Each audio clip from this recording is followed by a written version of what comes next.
타고나서 그런 거지, 나는 원래 느려, 이런 말들 한 번쯤 들어보셨죠? 사실 애초에 느린 분들이시라면 100m 달리기 같은 그런 상황에서 빨리 달리려는 엄두조차 내진 않을 겁니다. 하지만 이런 얘기를 많이 하는 상황들은 축구라던가 농구, 테니스 이런 다양한 스포츠를 즐기는 분들 사이에서 난 원래 느려서 저건 못 따라잡지, 달리긴 안 돼, 이런 말을 종종 듣고는 합니다. 때로는 그런 이야기를 마치 피해자인 것처럼 어쩔 수 없다 이렇게 이야기하는 경우도 있고요. 그런 말을 들으면 그러시구나 안쓰럽게 느낄 수도 있겠지만요, 실제로 누가 너는 그러면 안 타고났으니까 1점 더 쳐줄게 라던가 그래도 열심히 했으니까 이 정도면 합격이지 이렇게 해주진 않아요. 결과만 보고 냉정하게 판단되는 게 현실입니다. 반대로 이렇게 말씀하시는 분들도 있습니다. 빨리 달릴 필요 있나? 공 잘 다루는 게 훨씬 더 중요한 거 아니야? 이렇게 말씀하시는 분들도 있죠. 물론 볼 컨트롤 실력이 뛰어나면 거의 움직이지 않아도 이길 수 있는 경우도 있겠지만요, 그건 압도적으로 실력이 나보다 낮은 사람과 붙을 때 이야기입니다. 결국 스피드, 민첩성, 이거야말로 스포츠의 기반이고 내 몸을 어떻게 움직이느냐 그거에 따라서 경기력이 결정됩니다. 그럼 여기서 중요한 질문 하나, 스피드, 민첩성, 순발력, 스포츠를 잘하려면 이런 것들이 중요하다고 생각하잖아요. 그럼 이런 건 도대체 어디서 나오고 또 어떻게 향상시킬 수 있을까요? 이 질문이 그렇게 심플하게 답할 수 있는 문제는 아닙니다. 방대한 이야기를 드려야 하고요, 그리고 그걸 또 적용할 시간이 필요한데요, 오늘부터 10가지 단계로 나눠서 그 비밀을 알려드리겠습니다. 내용은 이렇게 준비가 되어 있는데요, 제가 실제로 느리고 굼떠서 고민이다 이렇게 해서 찾아오는 분들한테 알려드리는 몇 가지 포인트들인데 모든 비결을 다 풀어드리도록 하겠습니다. 하나씩 보고 따라만 하면 누구나 빠르고 민첩한 몸을 만들 수 있다고 확신합니다. 자, 그러면 이제 본격적으로 오늘의 주제인 밀기, 이 개념의 핵심 원리로 들어가 보도록 하겠습니다. 밀기의 개념과 기본 원리. 자, 이제 본격적으로 빨라지는 방법을 알려드릴 텐데요, 그 첫 번째 포인트, 밀기입니다. 이 핵심 원리는 뭐냐면요, 달리기 속도는 땅을 강하게 밀어내는 힘에 크게 의존하게 됩니다. 얼마나 세게 미냐가 중요한 게 아니라요, 그 힘이 어느 방향으로 전달되는가입니다. 여기서 핵심 요소는요 바로 발가락입니다. 발가락을 적절히 꺾어서 지면을 누르면 다리의 각도가 지면의 수평에 가까워져서 몸을 효과적으로 밀어낼 수 있죠. 만약 발가락을 제대로 활용하지 않는다면 다리의 각도가 너무 수직에 머무르게 돼서 힘이 올바르게 전달되지 않고 오히려 불안정하게 위로 튀는 듯한 그런 자세가 나오게 됩니다. 이 개념을 지면 반발력이라고 하는데요, 우리가 땅에 힘을 가하게 되면 땅이 그 반작용으로 우리 몸을 밀어내는 원리인데요, 그 힘이 강할수록 당연히 빨라지게 될 것이고요, 무작정 힘을 세게만 준다고 되는 것이 아니라 그 방향이 적절해야 된다라는 게 중요한 포인트가 될 수 있겠습니다. 이 방향이 얼마나 중요한 건지는요, 실제 달리는 모습 두 가지를 비교해보면 명확히 알 수 있는데요, 마라톤이든 단거리 스프린트든 선수들이 달리는 모습을 자세히 보면요, 고관절도 최대한 펴지는 모습이고요, 무릎도 쫙 펴지고 발목도 모두 펴지죠. 그들은 뒤쪽 발가락으로 지면을 꽉 눌러서 다리가 거의 수평에 가까워지도록 만들어줍니다. 이것이 바로 몸을 폭발적으로 앞으로 내는 속도의 비결이라고 할 수 있죠. 하지만 취미로 달리기를 즐기는 분들, 스포츠를 즐기는 분들, 이런 분들 중에서 달리기가 느리다 라고 이야기하는 분들의 달리는 모습을 보면요, 고관절 충분히 뒤로 넘어가지 않고 있습니다. 그 결과 다리가 지면에 수직에 가깝게 위치하는데요, 여기서 힘을 줘서 땅을 강하게 민다면 어떻게 될까요? 물론 힘을 많이 주니까 당연히 속도가 어느 정도 빨라지긴 하겠지만요, 위로 점프하듯이 통통 튀는 모습이 나오게 될 겁니다. 앞으로 빨리 달리는 속도는 힘을 주는 것에 비해서 떨어질 수밖에 없죠. 그렇게 바람직한 상황은 아니라는 겁니다. 누가 그렇게 이상하게 뛰냐? 이렇게 말씀하실 분들도 계실 텐데요, 물론 제가 이 차이를 좀 제대로 보여드리려고 좀 과장한 자세이기 때문에 실제로 위로 뛰는 정도, 이게 너무 과한 지금 이런 느낌의 자세는 없겠지만요, 제가 많은 분들을 만나보면서 최대한 빠르게 한번 뛰어보시겠어요? 이렇게 얘기했을 때 위로 튀는 듯한 자세가 의외로 많이 보입니다. 실제로 제가 달리기를 제대로 배우기 전에도 그런 느낌으로 달리기도 했었고요, 가르치는 분들 중에도 처음에는 그런 경우가 많았어서 왜 이렇게 위로 뛸까? 라고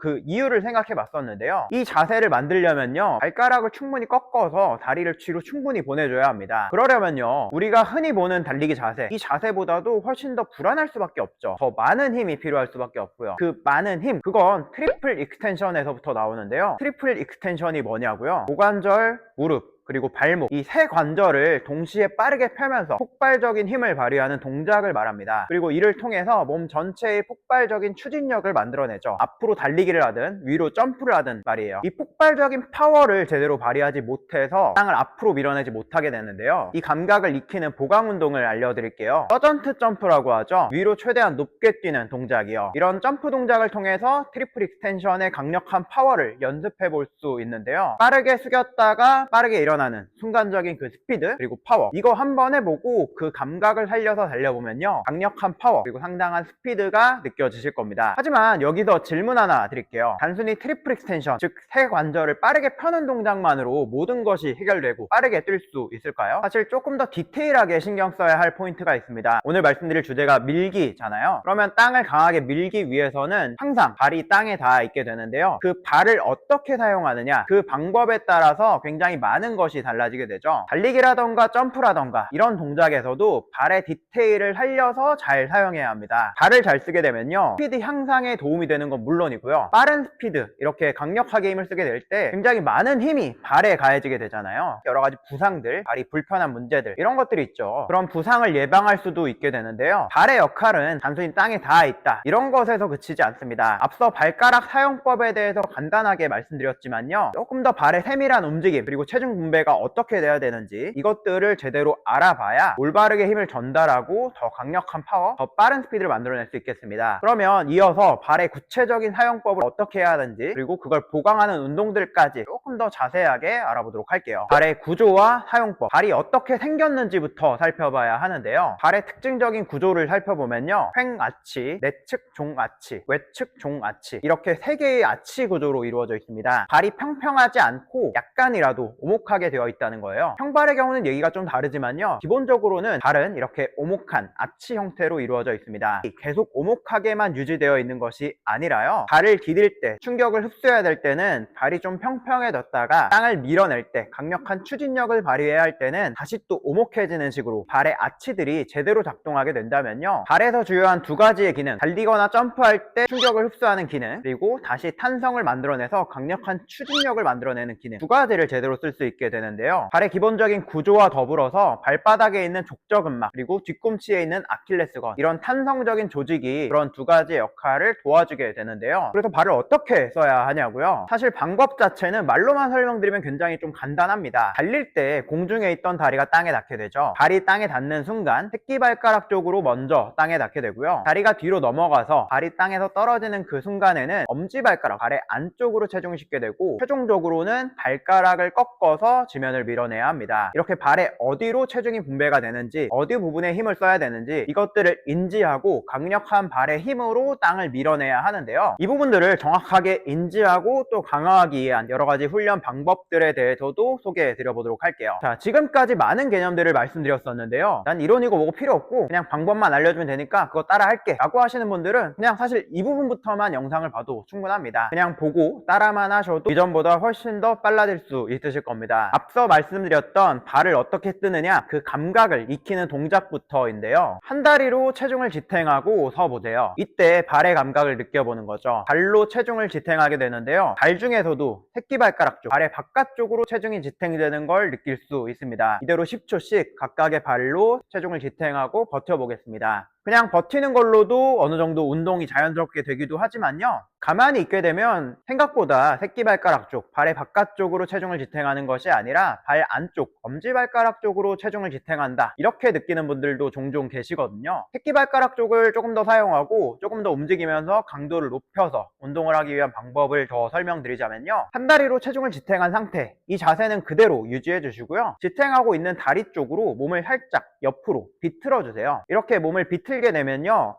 새끼발가락 쪽, 발의 바깥쪽으로 체중이 더 많이 쏠리는 느낌을 느낄 수 있으실 겁니다. 발 전체보다도 조금 더 좁은 면적에서 발을 딛게 되면서 발의 움직임이 나오게 되면서 발의 바깥쪽 근육이라던가 종아리의 근육이라던가 이런 부분들에 힘이 들어오는 걸 느낄 수가 있을 거고요, 자연스럽게 그 부분에 힘을 기를 수가 있게 되겠죠. 각각 10번씩 반복해 보도록 하겠습니다. 자, 이렇게 새끼발가락 쪽, 발의 바깥쪽 부분을 운동하는 연습을 해봤고요, 자, 이번엔 엄지발가락 쪽, 발의 안쪽 근육 운동을 해볼 건데요, 우선 발의 안쪽을 지탱하고 섰을 때 어떤 느낌인지 그 감각부터 느껴보도록 할게요. 아까는 한 다리로 체중을 지탱하고 서 있었다면요, 이번에는 양다리를 좌우로 넓게 벌리고 서 보겠습니다. 이 상태로 서 있게 된다면요, 한 다리로 서 있을 때랑은 조금 더 다른 느낌을 발에서 느낄 수가 있죠. 엄지발가락 쪽, 발의 안쪽으로 체중이 실리게 되는데요, 이것도 앞서 말씀드린 것처럼 체중 지지 패턴이, 발의 움직임 패턴이 이미 무너진 분들 같은 경우에는 발 바깥쪽으로 체중을 지탱하는 경우도 있습니다. 엄지발가락 쪽, 발의 안쪽으로 체중을 잘 지탱해 보시고요. 그 상태에서 뒤꿈치를 들면서 발의 앞쪽 엄지발가락 쪽으로 땅을 밀어내 보세요. 이런 감각을 먼저 익혀 보시고요. 왼쪽으로도 밀었다가 오른쪽으로 밀었다가 이렇게 발의 감각을 익혀 보시고요. 이러면 발의 안쪽에 힘이 들어오는 걸 느낄 수가 있겠죠. 여기에 더해서 조금 더 강력하게 운동까지 해보자면요, 이 부분을 강화하는 운동은 간단합니다. 한 번쯤 해본 적 있으실 거예요. 흔히 PT 체조라고들 하죠. 발의 움직임에 집중해 보겠습니다. 다리를 넓게 벌리게 되죠. 그리고 다시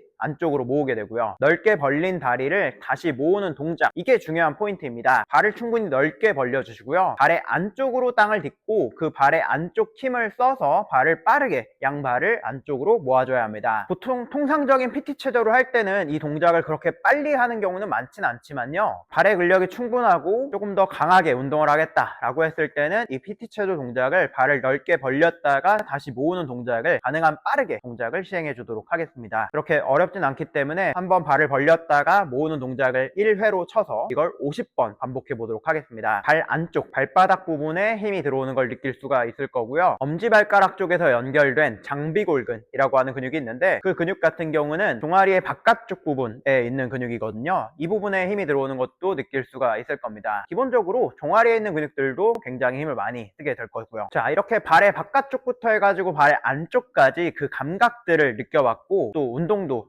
가볍게 해봤는데요. 최종적으로 발이 땅에서 떨어지기 직전에 그 발가락으로 땅을 미는 포인트도 알려드리겠습니다. 벽을 앞에 두고 서서요, 조금 멀리 떨어져서 벽에 손을 짚고 몸 전체가 45도 정도 기울어지도록 몸 전체를 기대주세요. 그 상태로 뒤꿈치를 들었다 내리면서 발가락이 꺾인 상태로 땅을 밀어주는 그 감각을 익혀주는 겁니다. 이렇게 동작을 20개만 반복해 주도록 할게요. 이 동작을 할 때 중요한 포인트는요, 발목 그리고 발가락에 힘을 집중해서 써줘야 하는데요, 그렇지 못한 경우가 많습니다. 무릎을 구부리고 펴면서 무릎에 힘을 쓴다거나 하는 경우가 많기 때문에 무릎은 움직임이 나오지 않도록 최대한 고정시켜 놓은 상태를 잘 유지해 주세요. 자, 이렇게 발 전체 바깥쪽에서부터 안쪽 부분 그리고 발가락까지 힘을 포고 점프라고 하는데요, 저는 이 동작을 추천드립니다. 줄넘기 하듯이 가볍게 땅에서 뛰다가 한 번씩 최대한 높게 뛰는 점프, 그 높게 점프하는 그 순간에 신경 써야 하는 포인트가 있는데요, 최대한 땅에 닿는 시간을 짧게 만들어 주시고 발이 바닥에 닿자마자 최대한 빠르게 위로 점프해 주도록 해야 합니다. 그러는 와중에 발 전체를 쓰는 감각, 그 포인트를 잘 살려줘야겠죠. 발이 땅에 닿는 순간에 새끼발가락 쪽으로 디뎌줘야 할 것이고요, 그 다음에 엄지발가락 쪽으로 가다가 발가락을 꺾어서 최종적으로 땅을 밀어내는 포인트까지, 정강이 앞쪽이라던가 종아리 쪽, 발바닥 쪽까지 특히 힘이 많이 들어오는 걸 느낄 수가 있으실 겁니다. 이런 점프하는 포인트를 살려서 달리기를 하면 굉장히 탄력적으로 강한 힘을 발휘할 수가 있겠죠. 하나 더, 앞서 말씀드렸던 서전트 점프 동작 있죠. 이 동작을 할 때도 마찬가지입니다. 팔까지 뒤로 충분히 보내주면서 폭발적으로 숙였다가 일어나는 동작, 이 부분 고관절에서의 움직임도 굉장히 중요한 힘을 써야 되는 포인트긴 하지만요, 어쨌든 최종적으로 땅에 닿아있는 발, 이 부분에서 새끼발가락 쪽부터 엄지발가락, 마지막에는 발가락, 이 발 전체 부분을 고루 쓸 수 있도록 해주셔야 더 강한 파워를 낼 수 있겠죠. 천천히 10개만 이 동작을 반복해 보도록 하겠습니다. 이렇게 지금까지 알려드린 것들은 혼자서도 얼마든지 쉽게 할 수 있는 방법들이고요, 뭐 이런 기구가 있다던가 아니면 좀 짱짱한 밴드가 있어서 이 밴드를 고정시켜 놓을 곳이 있다고 하면, 아니면 같이 운동할 파트너가 있다고 하면 달리기 자세와 매우 흡사하게 비슷한 보강 운동을 할 수도 있습니다. 특히 이 운동은 달리기 동작과도 매우 비슷하기 때문에 이 동작을 하고 나서 뛰어보면 확실히 땅을 힘차게 밀면서 잘 달리는 경우가 굉장히 많더라고요. 그래서 이렇게 땅을 미는 포인트만 잘 신경 쓰셔도요, 이전에 그냥 아무 생각 없이 그냥